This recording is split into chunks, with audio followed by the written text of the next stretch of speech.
Baby, I address past and present scandals, common misconceptions and internet myths, wild viral moments, and old drama that still needs resolution. If it's wild, weird, or wrong, baby, we're pulling up the timeline, the document, and the receipts with some grown woman commentary. Because I address it all, you might as well just call me Miss Addy. Let's get into this. I'm not a psychologist, but we got to talk about the psychology of some of why people think it's okay to come for people's kids, even if they're a celebrity.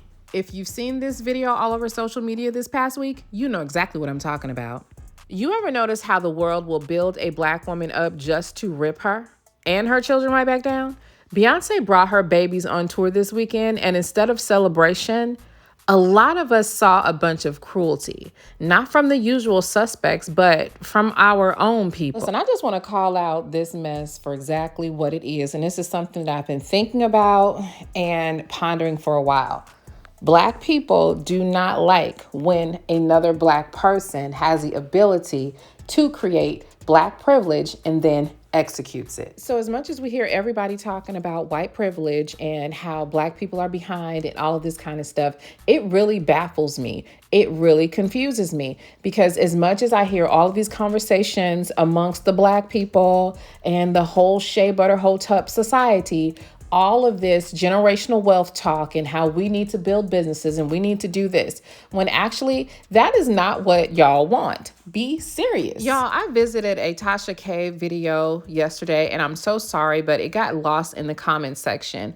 But there was a lady who said, I'm not buying tickets from Beyonce to help her continue to build generational wealth. She's already successful. I'm going to save my money. Now, let me break this down, because it is completely okay and fine. Yes, build your own generational wealth. Put that first. Definitely going to always say that. And I'm always going to operate like that. But the mentality of saying that because someone is successful, that you should not support their business is selfish, comes from a place of lack. And I guarantee you that that person with that thought process will always not ever have enough of what they want, and they'll never operate from a place of abundance. It's literally like saying that if a person builds a successful business, that you shouldn't support them because they're successful.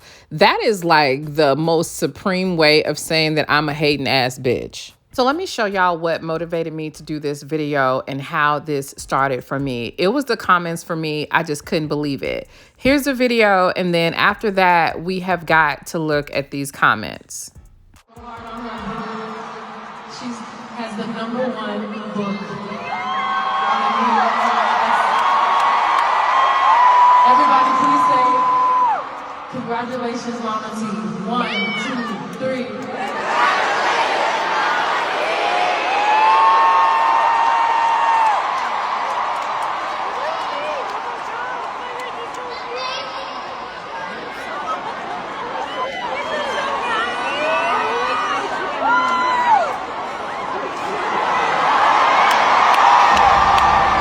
Personally, I really thought it was sweet and cute. And let's just go ahead and say what it is. We're watching Legacy.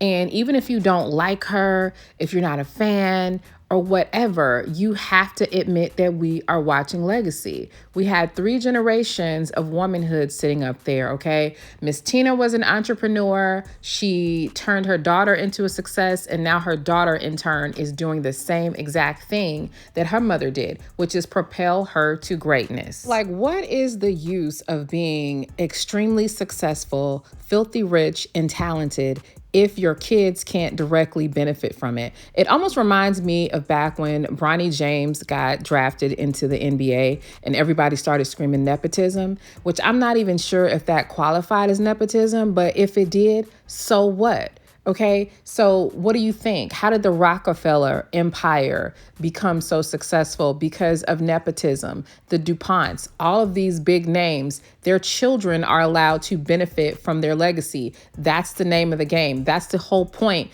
of building generational wealth. But again, when we're dealing with quote unquote our people, we have to keep it a buck. We got a bunch of hating ass people. We have a bunch of crabs in the bucket. They cannot stand to see somebody win. And let's not even talk about when the person is attractive, the person is talented, even if they're not considered traditionally talented. When you have what is considered the it factor or any level of privilege, Our community will eat you alive, will never appreciate it, and will never even recognize you until someone outside of our community recognizes you. What we do with talent, especially when it's being homegrown and it's not from any other, source like a nepotism situation, we try and claw at that person and destroy their success, because we need to be honest about what type of people most of us are. Most of the people in our community cannot stand to see others shine. We hate it. I've experienced it myself. The moment someone thinks that you have more than them, or they feel like you're getting something that they don't have or that they desire for themselves, they deem you unworthy and they will try and snatch it down. And I think that a lot of the anger is because you can't snatch it down. And I know everybody has the theories about Beyonce and occult esoteric practices. That does not necessarily bother me because I understand it. Although I do know that it can go to another side of things that people like to call darkness or whatever. But I also think that people use that as an excuse to be abusive and to talk stuff about her children, because it's easier to say, oh, I don't like Beyonce because she's with the Illuminati, than to just say, this bitch has been winning for many years and I'm tired of seeing it. And now she's creating a generation of girls that are going to run circles around mine. Just admit your jealousy. So take a look at these disgusting comments. I have to show this because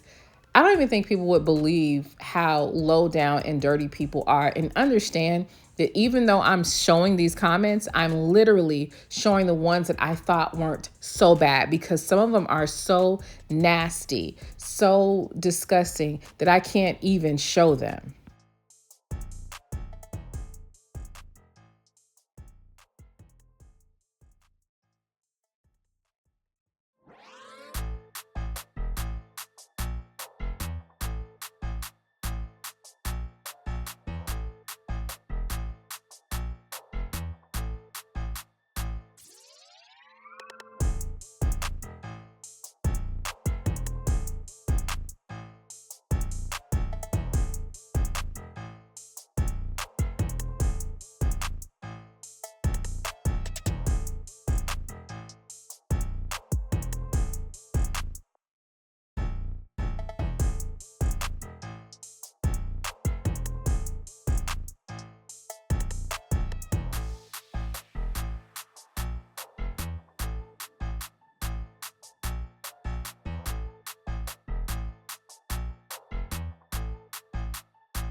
At the end of the day, this is classic crab in a bucket situation going on. This is bullying. And I just want to say something really quick. This is not something that is not exclusive to just celebrities, but it is something that people who have talent, people that are attractive, people that win, people that succeed, people that have special gifts.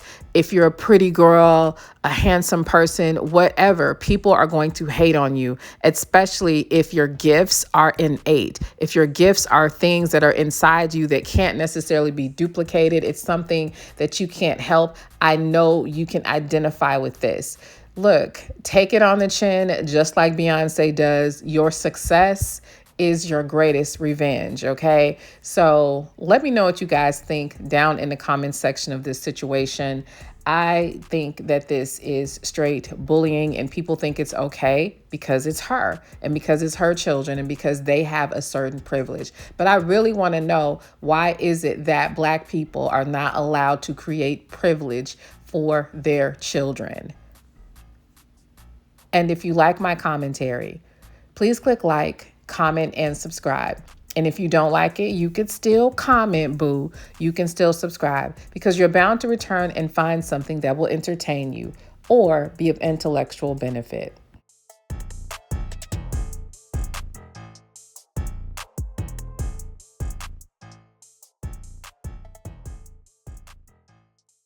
This product is so important because not only is it produced with care, but it actually has proven results. There have been over 10,000 units of this sold. The company name is shareabutters.com, and this was developed with love by a woman who simply wanted to help her beautiful daughter as she recovered from the devastating effects of cancer, chemo, and radiation burn, and has helped many others with fading stretch marks, eczema, and many other skin issues. Check out the website, as it has tons of other valuable products. Check it out. There will be a link and a discount code pinned in the comments section of this video.